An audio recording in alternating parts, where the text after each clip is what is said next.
Gue Derby Ramadan teman berdua kita masih di sore ceria ya. Tapi kayak yang gue bilang tadi di sore ceria ini di penutup sore ceria kita teman berdua.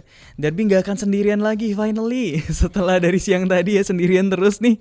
Akhirnya gue ditemenin sama anak muda yang keren banget. Ini jadi perdana ya obrolan Derby sama anak muda penerima beasiswa. Apalagi ini penerima beasiswa jauh nih. Kita bakal main jauh ke Amerika, ke Kanada tepatnya ya. Bener, nah udah ada kedengeran suaranya ya.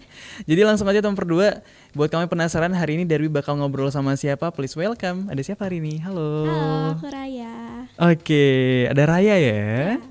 Raya boleh tahu nama lengkapnya siapa? Nama aku Raya Ajeng Diniarti. Aku salah satu siswi dari SMA Negeri 3 Palembang yang menerima beasiswa Garuda ke University of Toronto di Kanada. Wih, gokil.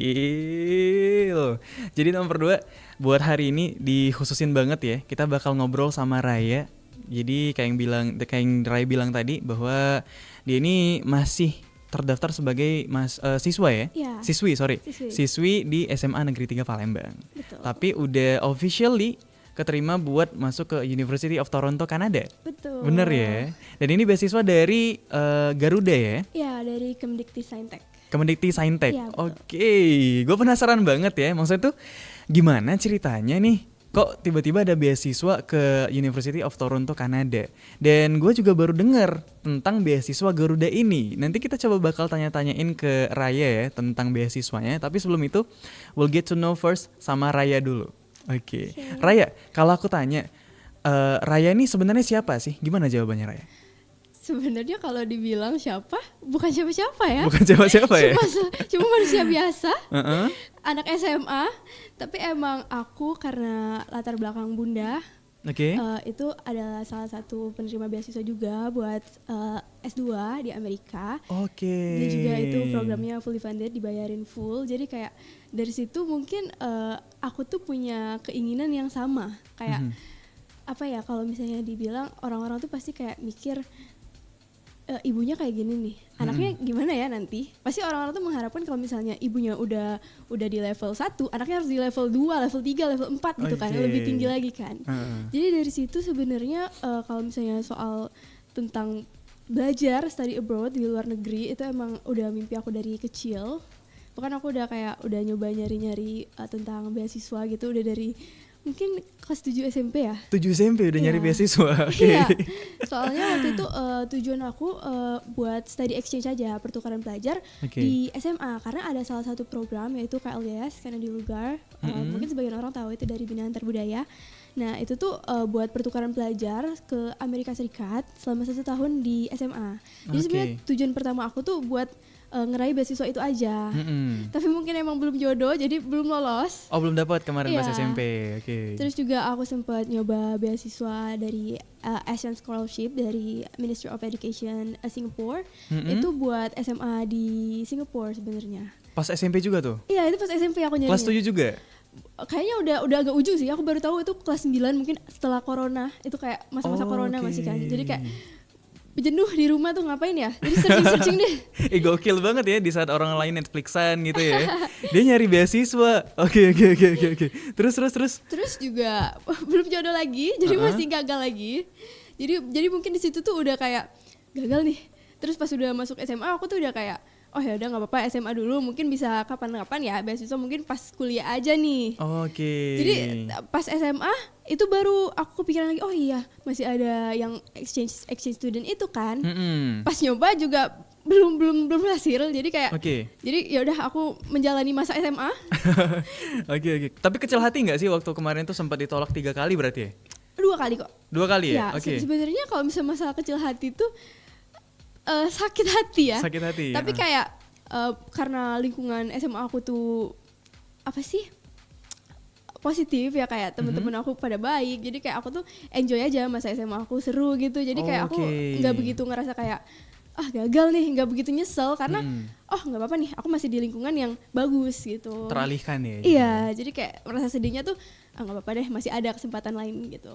Oke, tapi kalau dari itu kan lingkup keluarga ya, berarti emang Raya ini berasal dari emang keluarga yang suka nyari pendidikan beasiswa gitu ya. Iya, Bisa disimpulkan gitu ya. bisa disimpulkan gitu. Kalau untuk lingkungan pertemanan sendiri sama nggak? Gitu juga nggak? Sebenarnya kalau lingkungan pertemanan enggak sih, masih kayak temen-temen aku di SMA itu bukan orang-orang yang kayak ada keinginan buat kayak belajar di luar negeri itu kayak mungkin enggak ya, mungkin ada tapi kayak enggak, mostly itu enggak banyak gitu.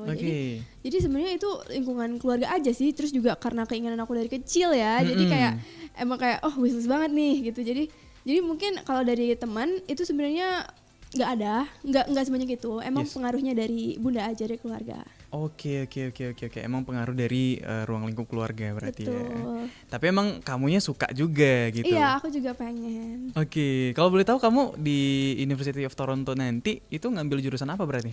Aku dari IPS ya. Kalau misalnya kurikulum Merdeka itu aku jurusannya Hukum dan Humaniora. Jadi aku buat jurusan di U of T nanti itu aku ngambil Study in Humanities, itu belajar tentang humaniora, masih sama jurusan aku yang di SMA. Jadi masih lingkup-lingkup sosial, belajar sastra, belajar sejarah, masih di lingkup-lingkup itu. Oke, I see. Berarti bukan yang kayak olimpiade segala macam yang saintek banget tuh enggak ya? Itu kayak STEM bukan. Itu emang dari awal aku masuk SMA tuh emang enggak deh hitung-hitungan, enggak deh IPA, enggak deh gitu. Jadi emang dari awal tuh yaudah aku IPS aja, aku lebih suka belajar tentang ilmu sosial. Oh, jadi kamu udah tahu itu dari dulu ya? Iya, dari awal masuk SMA tuh aku udah kayak kan waktu kurikulum Merdeka itu kelas 10 kan nggak bisa milih jurusan kan, masih pelajarin semua semua mata pelajaran. Jadi baru diganti itu kelas 11. Nah, jadi pas kelas 10 tuh aku pas belajar fisika itu kayak aduh gimana nih ya. Terus juga jujur guru aku tuh kayak lebih ke menjelaskannya tuh kayak ada yang nanya dulu nih, sedangkan aku tuh kalau misalnya mau nanya tuh takut nanti salah gimana gitu kan. Jadi aku dari setiap pelajaran fisika itu aku paling enggak kayaknya enggak deh, aku jangan masuk aku jurusan yang ada fisikanya. Pengen cepet-cepet kelar gitu ya. Iya gitu, jadi kayak aku pas kelas 10 tuh udah bener-bener udah surrender lah, nggak mau ada yang hitung-hitungan, ada yang IPA-IPAan, nggak mau. Tapi pas SMP gimana?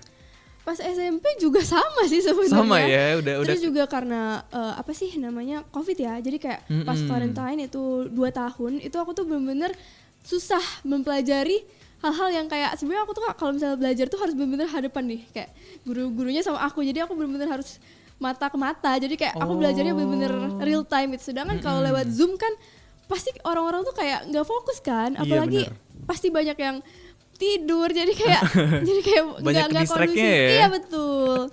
Jadi dari situ juga aku tuh udah kayak aku nggak bisa nih memahamin hal-hal yang kayak gini lebih jauh. Jadi kayak yaudah deh, mending aku nyari alternatif yang lebih mudah buat aku daripada aku mempersusah diri aku sendiri gitu. I see. Tapi aku juga penasaran nih, berarti Raya ini dari dulu emang prioritasnya tuh ngincar keluar negeri kuliahnya atau mengincar suatu jurusan dulu? Karena kan banyak ya orang-orang anak muda sekarang nih kayak aku ngebet pengen masuk psikologi dimanapun itu gitu. Atau kalau dari Raya sendiri mindsetnya dari dulu aku yang penting keluar di luar dulu nih, nanti masalah jurusan gampang. Sebenarnya kalau soal jurusan ya, aku tuh dari dulu pengen banget masuk hubungan internasional. Tapi emang kalau misalnya dilihat itu tuh di ilmu sosial itu kayak tahta tertinggi tuh. Susah banget jebolnya gitu kan. Benar.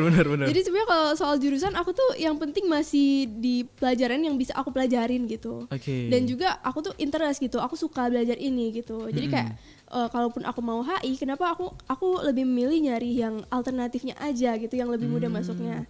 Ya alhamdulillah kemarin itu pas SNBP aku salah satu siswa eligible di Semanta. Aku juga keterima di Universitas Gadjah Mada. Nah di situ tuh buat pemilihan jurusan itu tuh aku ngambil bahasa dan sastra Prancis. I see. Dan itu maksudnya di Fakultas Ilmu Budaya kan, bukan ilmu sosial, ilmu politik. Tapi menurut aku lingkupnya tuh masih yang aku tuh suka belajarnya gitu. Masih nyambung nih. Jadi dari situ aku tuh lebih mikir kayak yaudah deh UGM nih. Kayak siapa yang nggak mau masuk UGM kan? Di situ tuh UGM itu udah kayak oke nih. Iya kan, orang-orang tuh kayak masuk ngeliat almetnya tuh kayak UGM nih, kayak orang tuh pasti nggak mikir jurusannya tuh mau lebih jauh gimana. Mungkin orang-orang bakalan ada yang kayak masuk FK, masuk FH, itu kan lebih wow lagi ya. Tapi orang-orang kalau misalnya udah ngeliat UGM tuh udah kayak wow gitu kan. Jadi dari situ aku udah kayak yaudah deh yang penting universitas aku nih yang diutamain. Yes. Jadi jurusan bisa urusan nanti aja lah, yang penting aku bisa memahami, yang penting aku ngerti gitu. Oke. Dan singkat cerita berarti setelah UGM tadi baru ada pengumuman tentang Garuda ini, apa Iya gimana? betul.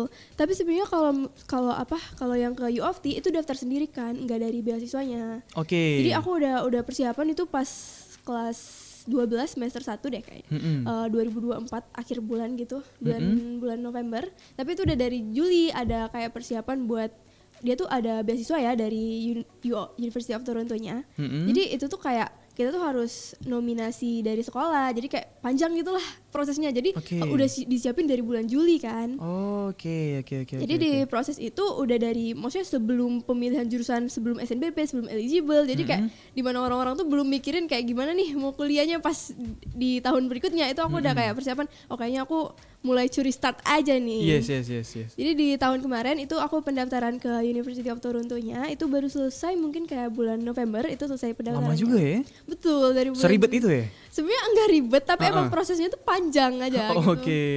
Terus jadi buat persiapan yang lain kayak English test ya, IELTS kayak TOEFL gitu. Terus baru pengumuman juga itu bulan April tanggal 16 kalau nggak salah. Terus aku di situ tuh pas aku buka pengumumannya keterima tuh. Jadi di situ aku udah kayak seneng nih, alhamdulillah gitu. Jadi kayak sebenarnya aku nggak begitu mikirin lagi ya, karena kan sebenarnya kalau buat pengumuman U of T-nya itu ada dari bulan Januari sampai bulan Mei. Sedangkan aku udah dapet tuh di bulan April, udah ujung-ujung banget nih. Jadi aku sebenarnya pas udah keterima SNBP tuh aku udah kayak nggak peduli lagi nih mau keterima atau enggak U of T. Yang penting udah ada cadangan nih, udah ada universitas. Jadi aku tetap bakal belajar gitu kan. Jadi aku udah nggak berharap lagi di situ. Tapi pas aku dapet pengumuman, aku udah kayak wah keterima nih. Jadi pas aku buka itu aku dapat scholarship juga, dapat beasiswa, tapi itu cuma sekitaran $60,000, itu sekitaran berapa ya? Hampir 1 miliar mungkin ya. Nah, tapi itu cuma ngebayarin buat tuition, buat UKT aja. Jadi kayak buat full 8 semester itu dibayarin, tapi kayak dari yang jumlahnya hampir 1 M itu cuman buat UKT aja, jadi kayak masih harus mikirin biaya hidup nih. Jadi benar. mana tinggi kan, dolar ke rupiah kan pasti lagi jauh naik-naiknya nih. sekarang iya, ya. Betul. Jadi di situ aku udah kayak wah gimana nih, berat nih. Tapi kayak kalau ditinggalin tuh sayang banget ya? Karena jadi udah kayak, dari Juli ya. Iya, ini udah kayak udah dari Juli, proses panjang, kayak pasti ada keluh kesah juga. Dan juga mimpi aku juga. Jadi kayak di situ tuh aku kayak gimana ya. Tapi di situ aku udah kayak ya udah deh, nggak apa-apa, nanti mungkin rezekinya di S2 aja.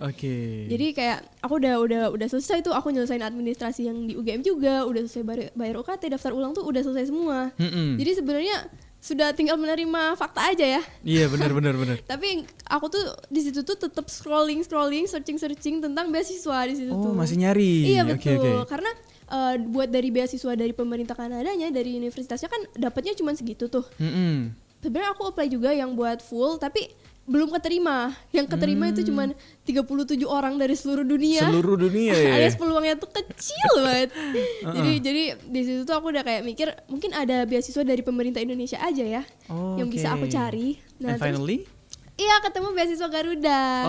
Jadi beasiswa Garuda itu baru perdana di tahun 2025 ini bukanya. Nah, jadi itu tuh dia tuh pendaftarannya cepet banget tuh, mepet banget waktunya. Itu bulan berapa? Itu bulan 4 juga, April juga. Jadi bulan aku setelah dapat pengumuman tadi ya? Iya, betul. Jadi aku baru searching tuh ketemu tuh tiba-tiba, oh ini nih beasiswa, katanya cuma 3 hari waktunya. Sedangkan aku ketemu beasiswa itu di hari terakhir. Jadi aku tuh udah kayak bisa nggak ya gitu. Terus. Jadi aku langsung buru-buru daftar nih, aku langsung ngasih tau bunda, langsung kayak ngisi dokumen yang harus disiapin, langsung aku print, langsung pakai beli materai, tanda tangan. Jadi kayak prosesnya tuh langsung sat gitu kan. Jadi ya udah, kebetulan dari beasiswa Garuda itu butuh apa sih, LOA, Letter of Acceptance, itu dari universitasnya ya, kayak bukti penerimaan lah gitu. Jadi di situ tuh ya aku langsung cantumin. Terus, udah dapat ya? Betul. Jadi aku ikut yang gelombang 1, sekarang ada yang gelombang 2 juga. Jadi dalam waktu kurang dari 1 hari itu ya, kayak cuman berapa jam tuh aku langsung selesain semuanya. Dan pengumumannya itu tanggal 28 April kalau nggak salah. Jadi aku baru dapat pengumuman itu langsung kayak keterima gitu kan, langsung hijau, selamat kamu keterima gitu. Di situ aku tuh kayak shock. Aku tuh masih kayak ini beneran gak sih? Heeh. Karena prosesnya tuh bener-bener kayak biasanya kalau beasiswa itu kan ribet banget ya, harus Bener. dipersiapin dari awal gini. Tapi kebetulan karena aku udah ada bekal juga, udah aku persiapin nih sisa-sisa dari pendaftaran di universitas aku. Jadi kayak ya tinggal cantumin aja kan. Oke. Jadi di situ tuh pas keterima aku langsung kayak, hah serius ya ini keterima gitu kan. Padahal aku udah kayak udah nyerah nih, keterima nggak keterima ya udah nggak apa-apa kan Apalagi aku. biayanya kan cukup gede ya. Betul. Jadi kalau keterima alhamdulillah, kalau enggak juga ya udah deh nggak apa-apa, aku At masih least ada udah- UGM gitu. Banyak cadangan lain gitu ya. Betul. Oke, menarik ya. Nanti gue mau coba kulik lebih dalam tentang beasiswanya ya sama Raya ya. Ya. Tadi kan kita udah ngobrol panjang tentang Rayanya. Nanti kita coba cari tahu tentang beasiswa dari Kemendikti Saintek ya, Kemendikti. sama Raya. Jadi buat kamu teman berdua yang mau ikutan join, kamu bisa nonton kita live streaming di YouTube channel RRI Palembang, atau yang sekarang lagi dengerin di jalan di 91,6 per 2 Palembang, di 91,6 FM, atau kamu juga bisa dengerin kita di aplikasi RRI Digital. Bisa langsung aja WhatsApp kita di 0816 11 06 916 sama dari Birambadan dan juga sama Raya di sore ceria kita.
91,6 per 2 Palembang, teman terbaik kamu sama gue Darby Ramadan. Kita masih di sore ceria ya, bareng sama Raya.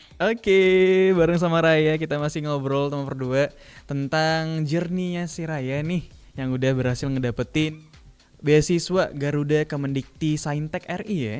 Dan Betul. juga di University of Toronto, Canada. Berarti ini dua hal yang berbeda sebenarnya ya. Iya. Jadi nggak yang satu langsung dapat gitu nggak ya? Enggak, harus melalui 2 proses ya. Jadi Iya kayak bener. Dari universitas baru ke beasiswanya.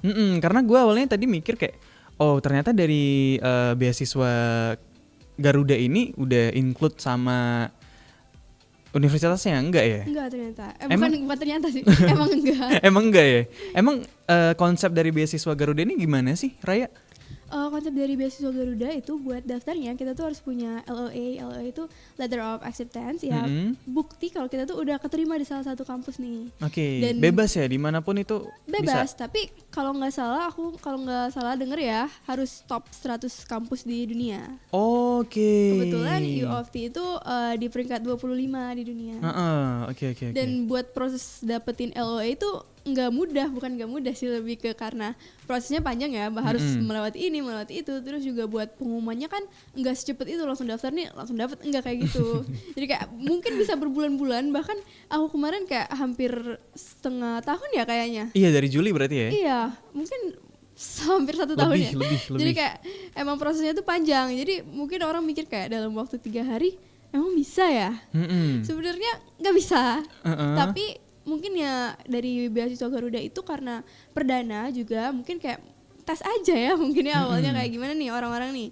Terus juga orang-orang yang keterima itu pasti yang udah dapat LOE, yang udah ada persiapan nih. Dan dia tuh apa sih namanya, kayak masih ada sangkutannya sama sekolah unggul. Oke. Sekolah Garuda gitu. Iya. Jadi kayak ada beberapa sekolah gitu yang dinamain sekolah unggul Garuda dari Kemdikti Saintek, dan emang ditujuin buat siswa-siswa di sana. Jadi kayak siswa-siswa di sana mungkin udah dihimbau nih siapa yang mau kuliah di luar negeri kayak dapetin LOE-nya dulu, nanti ada info tentang beasiswa gitu. Oh, diprioritasin buat mereka dulu gitu ya. Iya, sebenarnya boleh, orang awam juga boleh, tapi mungkin orang-orang yang udah dari sekolah Garuda itu dapat info tuh udah dari lama ya. Jadi Iya, kayak mereka benar. udah ada persiapan nih. Kalau kita kan kayak nggak tahu ya ada informasi itu Iya ya. betul, aku aja kan baru tahu tuh hari terakhir kan. Bener, itu kamu tahu dari mana sih by the way? Aku tahu dari TikTok. Dari Jadi, TikTok? Iya, jadi aku tuh searching kan dari Google, dari IG. Jadi kayak semua media sosial itu digunain nih buat mencari sumber-sumber nih. Dan kebetulan pas lagi scroll TikTok nih, terus ada yang bilang katanya, ada beasiswa yang cuma buka 3 hari nih. Terus Oke. aku langsung ngecek timelinenya kan. Oh, itu dari tanggal 21 sampai tanggal 23. Jadi di situ tuh aku udah kayak, itu tanggal 23 kan, dan aku ketemunya udah jam 3 sore kayaknya. Oke, Jadi udah mau deket habis ya. banget nih sama deadline Iya. kan. Jadi situ aku udah kayak hopeless aja, tapi alhamdulillah dapet ya. Oke. Oh, jadi kamu tuh taunya dari TikTok malah ya? Bukan dari TikTok Kemendiktinya enggak? Bukan, dari mungkin ada orang-orang yang promosi kan, bagian-bagian orang yang kayak merekomendasikan nih sumber-sumber beasiswa nih, kan ada sendiri ya. Iya. Jadi aku dapat ketemunya dari situ. Tapi kalau mau cari informasi lebih dalam tentang beasiswa dari beasiswa Garuda ini, lihatnya di mana berarti? Ada di website Kemdikti Saintek atau di Google langsung aja type beasiswa Garuda itu langsung muncul. Terus juga ada beberapa website yang menjelaskan lebih dalam gitu kan tentang proses seleksinya, karena mungkin kalau misal dari beasiswa Garuda bahasanya agak baku ya. Iya, buat bener. dibaca ya. Jadi Agak mikir dulu ya bacanya tuh ya. betul. Jadi ada website yang kayak ngejelasin, oh gini nih prosesnya, jadi kayak lebih mudah memahami. Aku juga searching semua nih biar aku paham bahasanya, karena emang agak kok gini ya gitu kan. Oke. Tapi kalau dari Raya sendiri berarti ini per batch ya? Betul. Hitungnya per batch ya? Jadi Raya ini termasuk batch keberapa?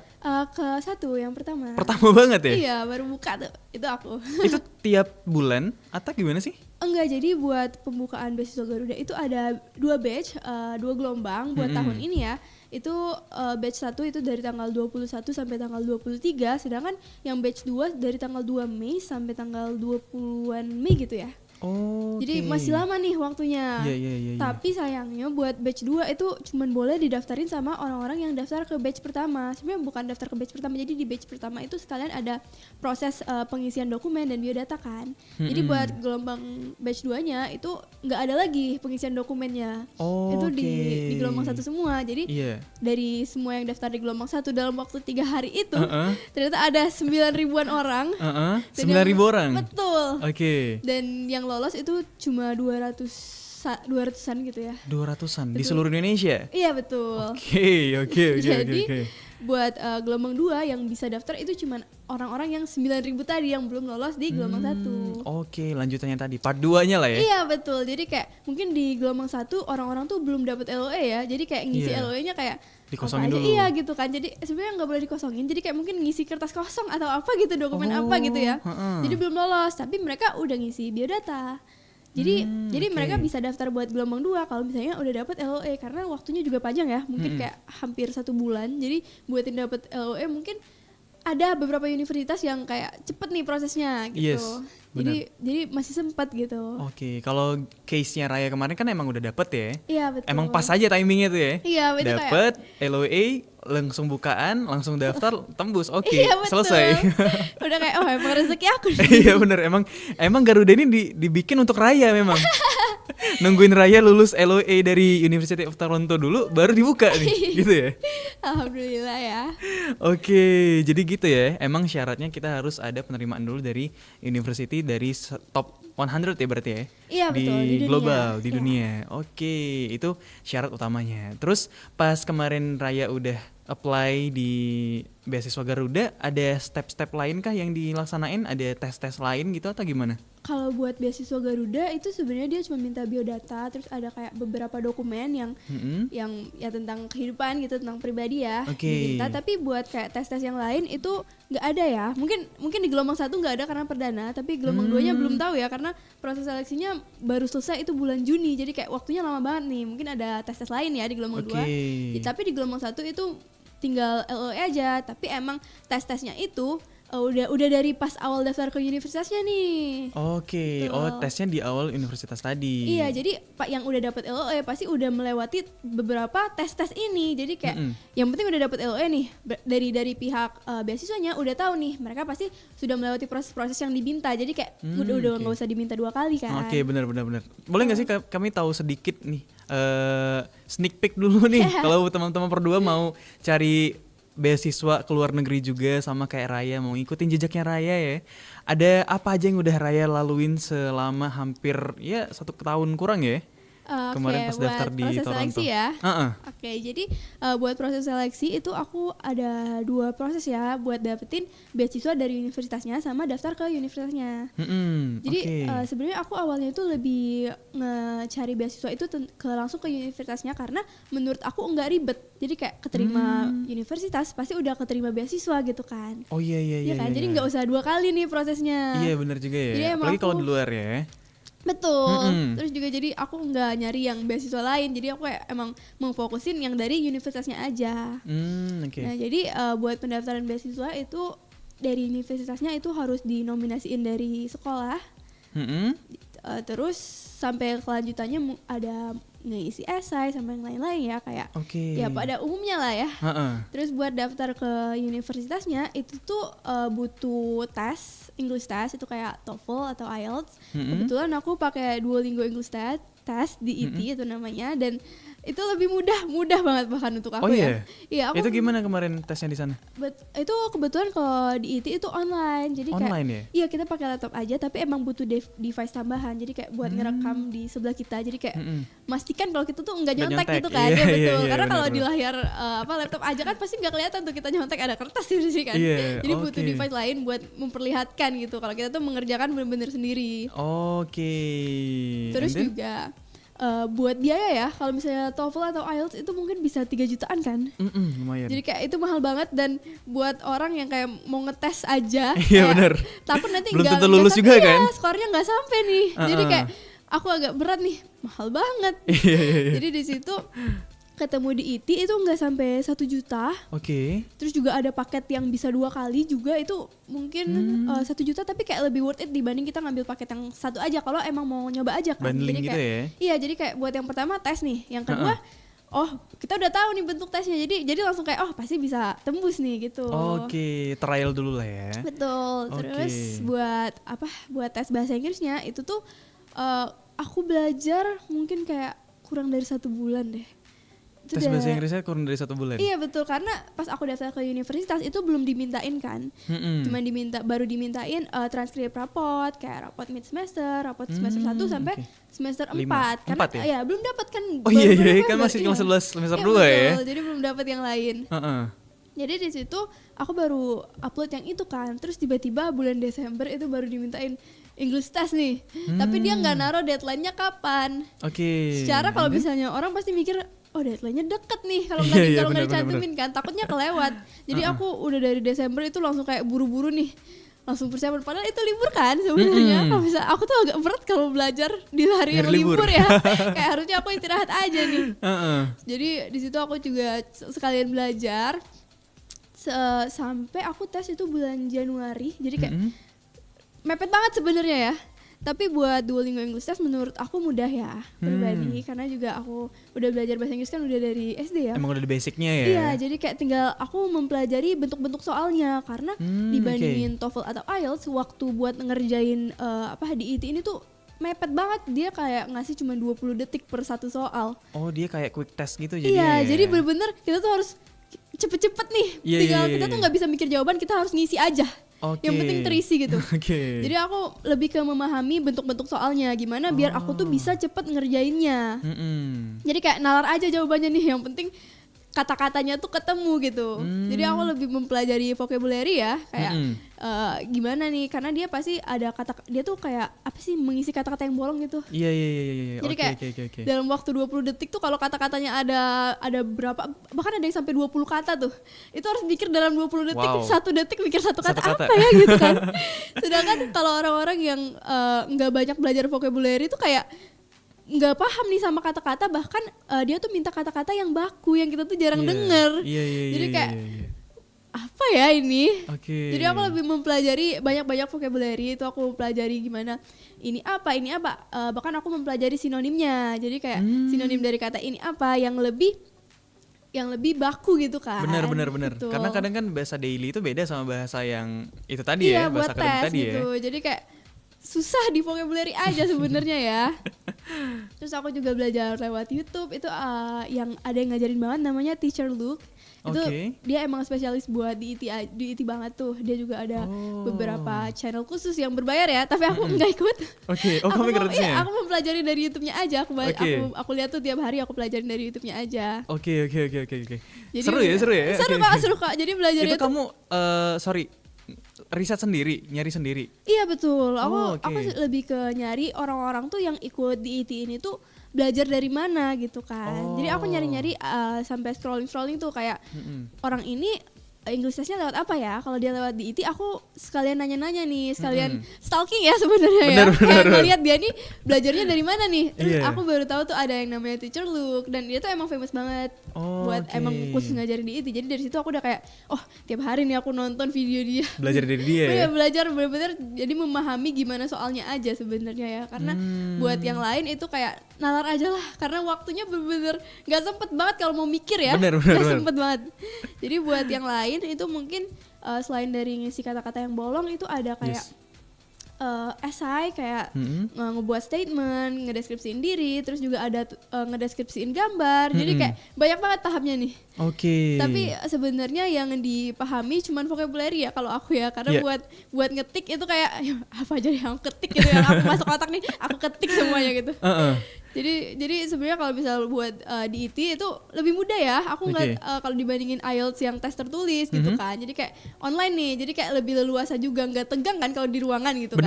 Bener. Kita nggak terintimidasi jadinya ya. Betul. Apalagi kalau ruangannya dingin pasti kayak Iya. Itu paling males tuh kalau lagi tes ruangannya dingin. Kita jadi nggak fokus ini kan. Betul, jadi takut menggigil juga. Oke. Nanti kita bakal lanjut lagi nomor 2 ya, setelah satu lagi berikut ini, karena ini bakal jadi segmen terakhir dari obrolan sore ceria dari Derby sama Raya.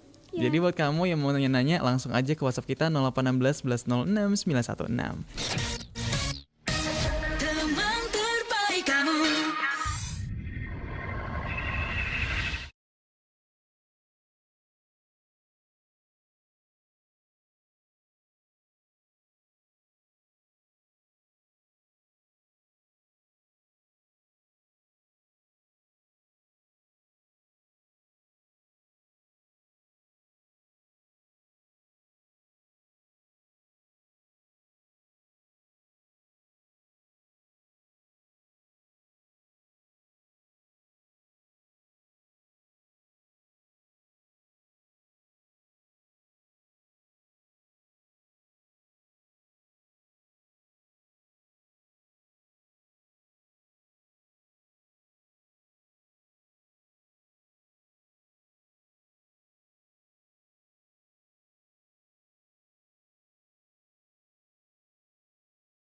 Lagi sama Derby Ramadan dan juga ada Raya. yes, dengan break kita yang bentar banget itu ya. Kita lanjut lagi di segmen terakhir kita sore ceria hari ini. So, nomor 2 buat kamu yang lagi dengerin kita di jalan di 91,6 Palembang dan penasaran nih dengan Raya gitu kan, kamu bisa nonton di YouTube channel kita di RR Palembang. Di sini ada beberapa pesan yang udah masuk. Ada Ray. Semangat Mbak Ajeng. Oh, panggilannya Ajeng. Kalau Ajeng itu panggilan di rumah aja sebenarnya. Oh, oke. Gak banyak yang panggil di sekolah, tapi nggak apa-apa. Nggak apa-apa tapi ya. Dan di WhatsApp juga ada beberapa WhatsApp yang masuk, cuman karena waktunya juga udah mepet ya. Iya betul. Kayaknya kita bakal coba jawabin satu pertanyaan nih, yang mungkin bisa mewakili yang lain-lainnya juga ya. Jadi ini pertanyaan datang dari Rido. Halo Kak Raya, salam kenal, saya Rido. Kata Rido, Kak Raya pernah nggak sih ngerasa burnout kalau lagi belajar?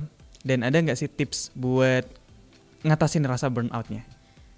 Kalau burnout dalam belajar ya sebenarnya enggak, karena aku anak IPS ya. Orang gimana tahu anak IPS ya? Aku juga mageran, jadi kayak aku belajar itu timingnya kalau misalnya aku mau belajar aja. Jadi sebenarnya kalau belajar sehari-hari itu kan banyakan di sekolah ya, terus sisanya les. Jadi kayak di les itu udah dipelajarin semua nih.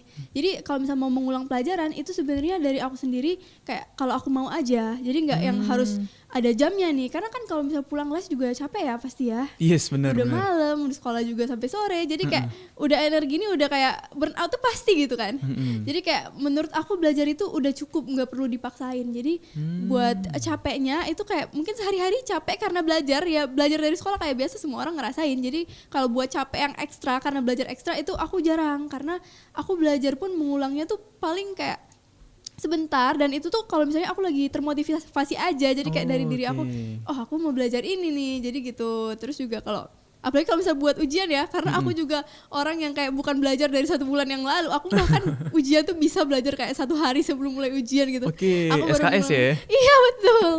Jadi kayak langsung cepet-cepet nih, karena aku juga mengingatnya itu nggak jangka panjang. Jadi aku langsung kayak dalam 1 hari, dalam semalam itu aku mengingat nih. Jadi pas aku besoknya udah tinggal apa yang aku ingat kemarin aja gitu kan.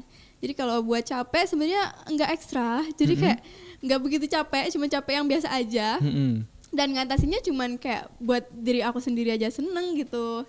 Jadi kayak kalau misalnya aku capek dari pulang sekolah ya, aku lebih memilih buat having fun time sama teman-teman gitu. Mungkin aku kayak nongkrong, ngobrol gitu, jalan-jalan, bahkan kayak nonton bioskop gitu. Jadi kayak buat apa sih, reward diri sendiri juga. Ya self reward kalau orang-orang bilang ya, healing gitu.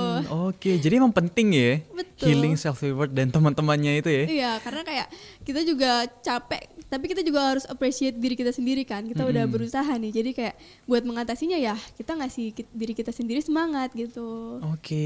Jadi emang tips dari Raya itu don't push yourself aja ya. Betul.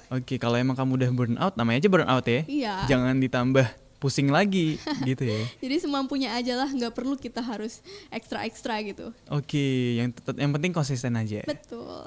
Keren gitu ya. Ini unik nih, asik ya. Jadi teman Perdo balik lagi, kalau kamu lagi ngerasa capek-capeknya banget, ya mungkin emang pertanda dari badannya kamu aja. Iya. Kita harus istirahat dulu gitu, healing dulu. Menarik ya. Sebenarnya masih banyak lagi yang pengen gue tanyain sama Raya nih ya. Tapi sayang banget dengan kita yang udah mau masuk jam 5 ya. Kita harus selesaiin dulu sore ceria ini. Dan maybe sebagai kalimat penutup dari Raya, ada gak sih pesannya buat teman Perdua nih yang lagi dengerin, apalagi teman-teman Gen Z yang seumuran sama Raya, yang sekarang lagi mau nungguin hasil dari tesnya ke universitas dan lain sebagainya. Apa sih pesan yang pengen kamu sampein? Semangat terus ya, karena menurut aku apa yang buat kita itu pasti akan kembali ke kita. Jadi kalau misalnya kita belum dapat apa yang kita mau, berarti emang itu bukan buat kita aja. Jadi kayak kita jangan nyerah, kita belum selesai nih, mimpi kita masih di sini. Jadi kayak kita harus selesaiin mimpi itu, karena yang buat kita pasti akan kembali ke kita. Luar biasa, sangat tidak expect ya. Ternyata singkat aja. Hal yang nggak kita dapetin berarti bukan milik kita. Iya betul. Jadi jangan, gak usah dipusingin. Kita berusaha lagi aja, karena kita pasti dapat apa yang kita mau. Luar biasa. Gue salut banget sama Raya itu, sama vibes-nya yang positif banget ya. Jadi buat teman Perdua yang mau komunikasi lebih lanjut mungkin sama Raya, mau nanya-nanya tips dan lain-lainnya secara personal, bisa nggak ke media sosial? Boleh. IG aku Raya Ade _nya ada 3. Oke, Raya Ade underscore-nya 3. Iya betul. Oke, langsung aja DM ya. Iya langsung DM aja, aku open kok. Oke, buat kamu yang mau tanya-tanya teman berdua, mau sharing-sharing juga bisa langsung aja DM Raya buat further information ya. Dan juga semoga nanti setelah BTW tanggal berapa berangkatnya berarti? Masih bulan Agustus tapi belum tahu kapan berangkatnya, belum dikasih tahu. Oh, belum dikasih tahu ya. Tapi bulannya Agustus. Iya betul. Oke, 4 tahun ya. Iya betul, di sana 4 tahun. Di sana 4 tahun ya, luar biasa. Jadi semoga nanti kalau ada kesempatan lain atau di sela-sela pendidikannya lagi pulang atau setelah itu lagi main ke Palembang, main-main ke RRI ya. Ya, boleh. Kita ngobrol lagi ya. Reuni ya. Iya, kita reuni ya. Kita live update nih. Sejauh ini gimana di sana? Kehidupan di sana ya. Bener. Iya. Kita keluh kesah juga ya. Dan pasti teman berdua juga buat yang mau nonton replaynya, kita ada di platform streaming RRI Palembang di YouTube channel kita. Dan thank you juga buat kamu yang udah nemenin Darby sama Raya sejauh ini ya selama 1 jam di siaran 91,6 per 2 Palembang dan pastinya juga aplikasi RRI Digital. And finally gue Darby Ramadan dan juga Raya. finally harus undur dulu ya, signing out. Thank you teman berdua. Dadah. Dadah. Pro 2 FM, Teman terbaik kamu. teman